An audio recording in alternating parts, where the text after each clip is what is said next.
Hello student, एक बार फिर से आपका स्वागत है आपके स्मार्ट स्टडी क्लासेस पर। हाँ, तो हमारी इंटरमीडिएट की इंग्लिश की क्लास चल रही थी और जिसमें चल रहा था आपका अनसॉल्व पेपर सन 2020।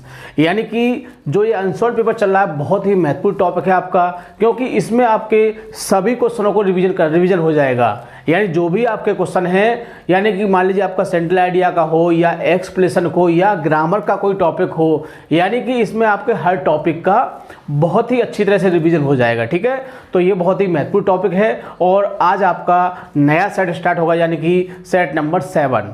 यानी कहा जाए तो ये आपका लास्ट सेट है। इसके बाद सन 2020 के सेट सभी समाप्त हो जाएंगे और फिर हम इस 19 का सेट आपका स्टार्ट कर देंगे। ठीक है, तो आपको बिल्कुल भी चिंता नहीं करनी है। जो भी क्वेश्चन इसमें आते हैं उनको हम बहुत ही अच्छी तरह डिस्कस करते हैं ताकि आपकी समझ में अच्छी तरह से आ जाए। तो आज इसका पहला ही पार्ट है इसका, और इसमें हम पहला क्वेश्चन, दूसरा क्वेश्चन और तीसरा क्वेश्चन इसमें डिस्कस करेंगे बहुत ही अच्छी तरह से, क्योंकि इन तीनों क्वेश्चनों में कहा जाए तो कम से कम आपका 19 नंबर का पेपर तैयार हो जाएगा यदि आप इसको बहुत ही अच्छी तरह से देखते हैं। देखो, वैसे तो हम इसमें आपको 2 पैसेज दिए होते हैं और उसमें हम केवल एक को ही डिस्कस करते हैं। दूसरे को यदि आप चाहें तो आप हमारे प्ले लिस्ट में जाकर उसे देख सकते हैं, क्योंकि यदि हम सबको डिस्कस करेंगे तो फिर काफ़ी वीडियो लंबा हो जाएगा और समझ में भी कम आएगा। ठीक है, तो ज़्यादा समय ना वेस्ट करते हुए चलते हैं अपने टॉपिक की ओर। तो स्टूडेंट, अनअकैडमी जो है वो आपका IIT JEE का परफेक्ट स्टडी पार्टनर है। यहाँ पर every Monday new batches start होते हैं और इंडियाज टॉप एजुकेटर्स स्टूडेंट आपको पढ़ाते हैं। बात आती है यहाँ पर फीचर्स क्या हैं, हमको क्या क्या बेनिफिट्स मिलेंगे। तो घर बैठे आप लाइव क्लासेस ले सकते हो, बहुत सारे कोर्सेज को एक्सेस करने के बाद आपके पास मौका होगा, प्रैक्टिस टेस्ट होंगे बच्चों, बैच कोर्सेज हैं, मेंटरशिप एंड गाइडेंस मिलेगा इंडियाज टॉप एजुकेटर्स द्वारा। और स्टूडेंट, मैं आपको बेनिफिट्स बता दूं, आपका जो सिलेबस है उसको बहुत अच्छे से कवर किया जाएगा, रेगुलर डाउट क्लियरिंग सेशंस होंगे, लाइव टेस्ट सीरीज होंगी और स्टडी मटेरियल जो मिलेगा बच्चों आपको PDF फॉर्मेट में मिलेगा। और यहां पर देख सकते हो ये हैं India's top educators, Manoj Chauhan sir हैं, Aman Dhatarwal sir, Namo Kaul sir, India's top educators हैं जो आपको टीच करने वाले हैं। जितना भी कोटा का फैकल्टी है स्टूडेंट वो अब अनअकैडमी पर आ चुका है। न्यूक्लियस है, आपके न्यूक्लियस अकेडमी आपने नाम सुना होगा स्टूडेंट, वो हमारा अनअकैडमी पर आ चुका है। तो कोटा की टॉप फैकल्टी यहाँ पर अवेलेबल है और आपको यहाँ पर बहुत सारे बेनिफिट्स मिलेंगे यार। और यहाँ पर देख सकते हो student, batches for JEE main and advanced, JEE 2021, JEE 2022, JEE 2023, English मतलब हिंदी और इंग्लिश में है। ये सारे के सारे बैचेस जो कि स्टार्ट हो चुके हैं और स्टार्ट होने वाले हैं। एवरी मंडे यहाँ पर न्यू बैचेस स्टार्ट होते हैं। तो आपके पास सुनहरा अवसर है सब्सक्रिप्शन लेने का, क्योंकि स्टूडेंट 28 फेब के बाद आपको केवल और केवल 5% डिस्काउंट मिला करेगा। आपके पास 28 फेब तक का टाइम है 10% डिस्काउंट पाने के लिए, और ये डिस्काउंट आपको तभी मिलेगा जब आप हमारा कोड अप्लाई कोड, यहां पर कोड है हमारा स्मार्ट स्टडी क्लासेस, अगर आप ये लगाते हो स्टूडेंट तभी आपको 10% डिस्काउंट मिलेगा, अदरवाइज आपको डिस्काउंट नहीं मिलेगा। तो इस कोड को जरूर यूज करना, तभी आपको 10% डिस्काउंट मिलेगा।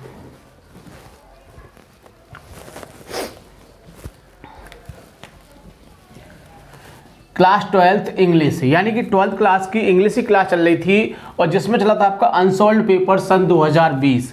इस समय चल रहा आपका सेट नंबर 7, यानी कि 316 डबल जेड, यानी कि ये लास्ट सेट है। इसके बाद आपका 2020 का जो सेट है वो समाप्त हो जाएगा। ठीक है, तो देखो आज हम इसका पहला पार्ट डिस्कस करेंगे, यानी कि पार्ट फर्स्ट, पहला पार्ट डिस्कस करेंगे इसका। तो जिसमें पहला क्वेश्चन होता है हमारा explain with reference to the context. तो देखो काफ़ी समय से ये टॉपिक चल रहा है हमारा अनसॉल्व पेपर का, तो सब कुछ आपको पता होगा कि पहला क्वेश्चन किसका होता है, दूसरा क्वेश्चन किसका होता है। और हमारा अनसॉल्व पेपर को चलाने का मेन पर्पज़ यही था कि सारी चीज़ें आपका एक तरह से अच्छा रिवीजन हो जाए बढ़िया तरह से, और आपको ये भी पता चल जाए कि किस क्वेश्चन पर कौन सा प्रश्न आता है। यदि आपने डेली वीडियो को देखा होगा तो आपके दिमाग में बैठ गया होगा कि पहला क्वेश्चन हमारा एक्सप्लेनेशन का होता है, दूसरा शॉर्ट क्वेश्चन का होता है और तीसरा हमारा फिल इन द ब्लैंक्स का होता है। इस तरह से फिर अगला पोइट्री आ जाती है, उसकी बुक है जो क्या कहते हैं मर्चेंट ऑफ वेनिस है, फिर उसके बाद अगली बुक आ जाती है, फिर पोइट्री आती है। तो सारी चीज़ें आपके दिमाग में बैठ गई होंगी क्योंकि काफ़ी समय से ये टॉपिक चल रहा है। तो हमारा मेन पर्पज़ यही था, क्योंकि एग्ज़ाम में जो आपको 15 मिनट मिलती हैं पेपर पढ़ने के लिए, हम नहीं चाहें कि वो आपकी जो मिनट है वो पेपर पढ़ने में ख़राब हों। आपको पेपर नहीं पढ़ना है, आपको क्वेश्चन पढ़ना है और लिखना शुरू कर देना है। ठीक है, क्योंकि वो 15 मिनट आपके लिए बहुत ज़्यादा बेनिफिशियल होंगी, क्योंकि अक्सर देखा है कि इंग्लिश के पेपर में बच्चों का का काफ़ी पेपर छूट जाता है। हम यही सुनते हैं कि सर हमको पूरा पेपर आ रहा था, बट जब हमने करने बैठे तो लास्ट समय में हमारा ये क्वेश्चन छूट गया, कोई कहता है कि हमारे ऐसे छूट गया, कोई कहता है कि हमारी स्टोरी छूट गई। तो काफ़ी सुनने में आता है। इसीलिए आपको जो शुरुआत की जो 15 मिनट मिलेंगी पेपर पढ़ने के लिए, आपको पेपर नहीं पढ़ना है, आपको उन मिनटों को उसी में खर्च करना है, आई मीन शुरू कर देना है। ठीक है, तो देखिए स्टार्ट करते हैं। इसमें आपके 2 पैसेज दिए हुए हैं, they were, you can open. तो देखो मैं अनसोल्ड पे ले लेता हूं क्योंकि आपको इसके बारे में थोड़ा सा बता सकें। तो सेट नंबर 7 है आपका। तो देखो क्वेश्चन में पूरा पढ़ देता हूं। Explain with reference to the context any one of the following passage, यानी कि जो निम्नलिखित आपको पैसेज दिए हुए हैं उसमें से किसी एक का आपको एक्सप्लेनेशन करना है, रेफरेंस करना है और कॉन्टेक्स्ट, यानी कि तीनों पॉइंटों को डिस्कस करना है। तो सबसे मेन पॉइंट क्या होता है, पहचानना, क्योंकि जब तक आप पैसेज को पहचान नहीं पाओगे आप उसका रेफरेंस नहीं लिख सकते हैं। और मेरा मानना यह है कि जिसका रेफरेंस सही नहीं है उसका कॉन्टेक्स्ट और एक्सप्लेनेशन भी रॉन्ग की कैटेगरी में रखे जाते हैं। मेरा कहने का मतलब है कि मार्क्स आपको कम दिए जाते हैं। ठीक है, और यदि आपका रेफरेंस सही है, यदि आपका रेफरेंस सही है तो कॉन्टेक्स्ट और एक्सप्लेनेशन में यदि कुछ मिस्टेक्स हैं, कुछ गलतियां हैं, तो उनको इग्नोर कर दिया जाता है और मार्क्स आपको अच्छे दे दिए जाते हैं। ठीक है, तो देखो इसको पढ़ते पहचानने की कोशिश करते हैं। They were poor people to start with, they were poorer as the began their long track. तो दे वर पुअर पीपल, वे गरीब लोग थे जब उन्होंने अपनी यात्रा शुरू की थी और वे गरीबी रहे, और एक लंबी यात्रा करने के बाद for all they could carry was a bit of food, उनके पास जो थोड़ा सा भोजन था, एंड दे फ्यू बिलोंग, कुछ वस्तुएं थी, soon they were out of food, वो ख़त्म हो गया। A few after the started, और उन्होंने फिर से चलना शुरू कर दिया। They began to fall by side from the weakness of hunger, यानी कि वो रोड की तरफ जिस कंडीशन में गिर गए और वहीं पर वो कमजोरी के कारण गिर गए, भूख के कारण गिर गए, एंड डाइड, और वहीं पर मर गए। वेयर दे फॉल, जहाँ पर वो गिरे थे। तो देखो ये आपका जो चैप्टर है, पहला ही चैप्टर है आपका a girl with A basket, उससे लिया गया है, क्योंकि पुअर पीपल उसी में दिखाया गया है, गरीब लोगों को, और कोई दूसरा ऐसा चैप्टर नहीं जिसमें गरीब लोगों के बारे में बात की हो। ठीक है ना, अगला देख लेते हैं। You can open both Windows और शट बोथ, यानी तुम दोनों खिड़कियों को खोल सकते हो, दोनों खिड़कियों को बंद कर सकते हो। इंडीड, वास्तव में, you can go on opening them and shutting them as a sort of festival, यानी कि एक त्यौहार के रूप में तुम उनको खोल सकते हो, बंद कर सकते हो। You can have any corner choose and try fall of them to turn, तुम किसी भी कोने में बैठ सकते हो। You can lie full length, पूरी लंबाई के साथ लेट सकते हो ऑन द कजिन, जो गद्दे होते हैं उस पर। And enjoy the luxury of breaking the regulation of the possibly by the heart of Dora. देखो ये डोरा शब्द देखो दिया हुआ है, ये खास पहचान है कि ये हमारा किससे है, ए फेलो ट्रैवलर से लिया गया है। तो उसमें बताया गया है कि जब तुम डिब्बे में अकेले होंगे तो तुम कुछ भी कर सकते हो, गोल्फ खेल सकते हो, ऊपर पैर कर खड़े हो सकते हो, कंचे खेल सकते हो, यानी कि तुम स्वतंत्र हो, कुछ भी कर सकते हो। तो दोनों को आपने पहचान लिया है, बट इसमें हम दूसरे वाले को डिस्कस करेंगे। ठीक है, बी वाले को डिस्कस करेंगे, और हम काफ़ी बार इसको डिस्कस कर चुके हैं क्योंकि काफ़ी बार ये आ चुका है। ठीक है ना, तो इसको आपको अच्छी तरह समझना है। और देखो मेन चीज़ क्या है कि एग्ज़ाम में एक ही करने को आता है, यानी कि अच्छा कर लो चाहे बुरा कर लो, आपको एक ही करना है, और उसको भी मार्क्स आपको एक पर ही दे रहे हैं। ठीक है, इसलिए आपको बढ़िया तरह से लिखना है ताकि एग्जामिनर अच्छी तरह से नंबर आपको प्रोवाइड कर सके। ठीक है, तो पहला पॉइंट है reference, these lines have been taken from the lesson, यानी ये पंक्तियाँ ली गई हैं ए फेलो ट्रैवलर, किससे ली गई हैं, ए फेलो ट्रैवलर नामक पाठ से ली गई हैं। Written A G Gardiner, written by A G Gardiner, जिनको एजी गार्डनर ने लिखा है। तो ये हो गया आपका रेफरेंस, जिसको बिल्कुल सही लिखना है। यदि इसमें कोई गलती करते हैं तो आपके मार्क्स सही नहीं मिल पाएंगे। ठीक है, इसलिए आपको इस टॉपिक को बड़ी अच्छी तरह से लिखना है। अगला आता है कॉन्टेक्स्ट, जिसको हिंदी में बोलते हैं हम प्रसंग। क्या बोलते हैं, प्रसंग। इन दीज लाइन, इन पंक्तियों में द राइटर फाइंड्स, यानी लेखक क्या है, पाता है सम कॉमन पॉइंट्स, कुछ समान बिंदु पाता है between the life of mosquito and own life, किसमें, अपने जीवन में और किसके, मच्छर के जीवन में कुछ समान बिंदु पाता है। Here the author describe these common point, और यहाँ पर उन्होंने इस बिंदुओं को वर्णन किया है। देखो ये जो पैसेज है ये बहुत कम आता है, लेकिन ऑब्लिगेशन वाला पैसेज बहुत आता है, अक्सर आता है, इसीलिए हमने इसमें उसके पॉइंट ज़्यादा डाले हैं। ठीक है, कभी कभी आ जाते हैं ये, लेकिन वो पॉइंट ज़्यादा आता है, इसलिए हमने उसका पॉइंट इसमें ज़्यादा लिया है। ठीक है, क्योंकि हमने आपको एक चैप्टर में एक ही कराया है ना, ताकि आप इसको अच्छी तरह से याद कर सकें। क्योंकि यदि हम चाहें तो एक चैप्टर कम से कम नहीं 6-7 तो एक्सप्लेनेशन बन ही जाते हैं, और इसी टाइप से करोगे तो 50-60 एक्सप्लेनेशन हो जाएंगे, इतना कैसे याद रख पाओगे आप। ठीक है ना। अगला पॉइंट है आपका एक्सप्लेनेशन। द ऑथर सेज, यानी कि लेखक कहता है डेट ही इज ऑब्लाइड, वह एहसान मानता है टू मॉस्किटो, किसका, मच्छर का एहसान मानता है।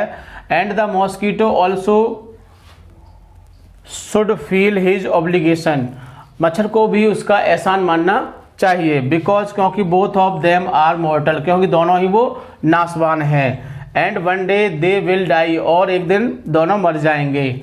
There are common points in the life of mosquito and the writer, और कुछ मच्छर और कुछ लेखक के जीवन में समानताएं पाई जाती हैं।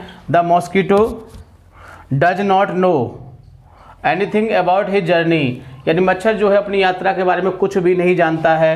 इन द सेम वे, उसी तरह से the writer does not know anything about his journey, और मनुष्य भी अपनी यात्रा के बारे में, लेखक भी कुछ नहीं जानता है।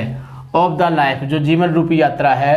The mosquito come from into the light, the mosquito come from dark, यानी जो मच्छर है वो अंधेरे में से आता है। इनटू द लाइट, किसमें आता है, प्रकाश में आता है। ऑफ द कैरेज, जो डिब्बे का प्रकाश है। ही फ्लाइज अराउंड द लैम्प, वह उस लाइट के चारों घूमता है। And goes into the dark of the night, और रात के अंधेरे में वापस चला जाता है।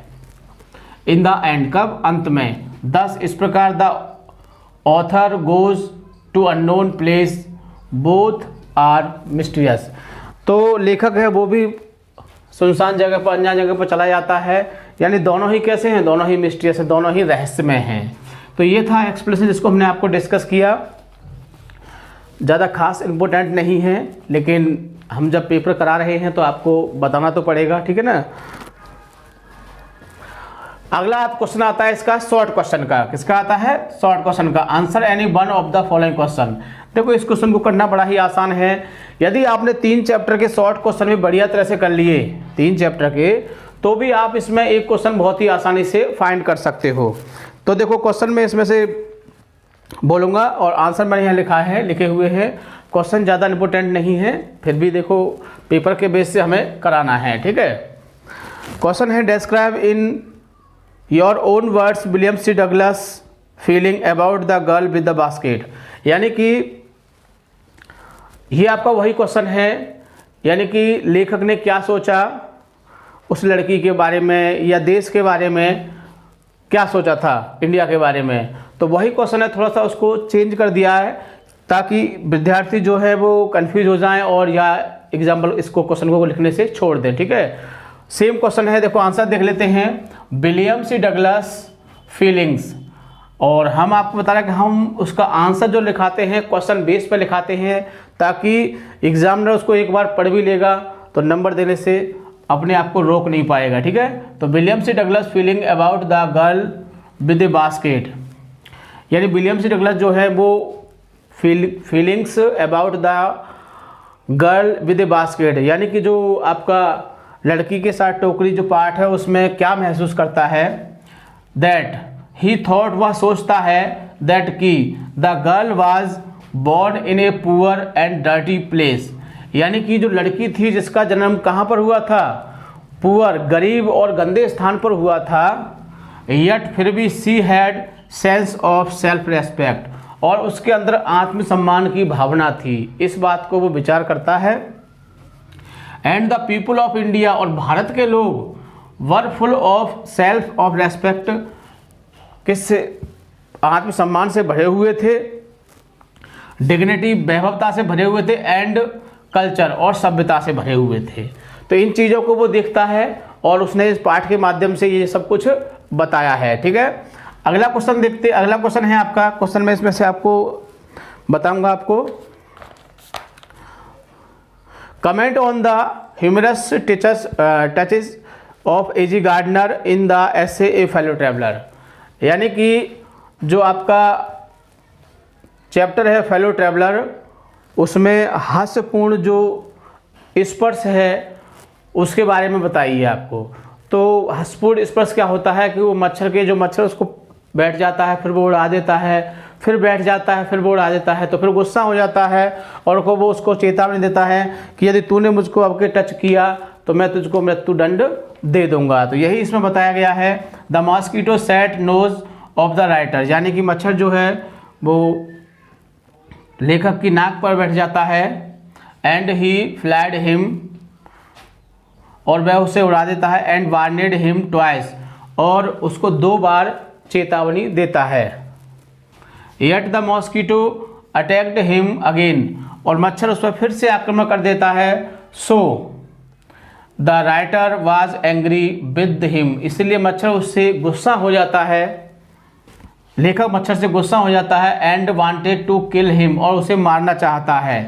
The writer became to be kind mosquito, यानी लेखक इस बात को फील करता है कि मुझे मच्छर के प्रति दयालु होना चाहिए। बिकॉज, क्योंकि ही थॉट, वह सोचता है, that the mosquito was playing with me, कि मच्छर मेरे साथ खेल रहा था। क्या कर रहा था? खेल रहा था। So to be merciful to his fellow traveller, तो मुझे अपने सहयात्री के प्रति क्या होना चाहिए? दयावान होना चाहिए। ठीक है, तो जैसा क्वेश्चन था उसी बेस पर हमने आपको आंसर बता दिया है, लेकिन ज़्यादा इंपॉर्टेंट नहीं है। ठीक है, जो आपके 6 जो हमने आपके छठा जो आपका सेट कराया था वहाँ तक क्वेश्चन काफ़ी इंपॉर्टेंट है, उन पर आप अच्छा फोकस करना। ठीक है, अगला क्वेश्चन है आपका, what happened to the boy, यानी लड़के के साथ क्या हुआ था, फातिक जो लड़का था, after he comes from his village to the city of Calcutta, जब वो कलकत्ता शहर में गया था गांव से, तो उसके साथ क्या हुआ था। तो देखो हमने आपको इसकी समरी बताई थी बहुत अच्छी तरह से कि कलकत्ता गया, वहाँ उसके जो मामा थे वो तो उसे बहुत अच्छी तरह पसंद करते लाइक करते थे, लेकिन उसकी जो मामी थी वो उसे पसंद नहीं करती थी, इसीलिए उसे मम्मी की और भाई की याद आ रही थी। तो आंसर देख लेते हैं।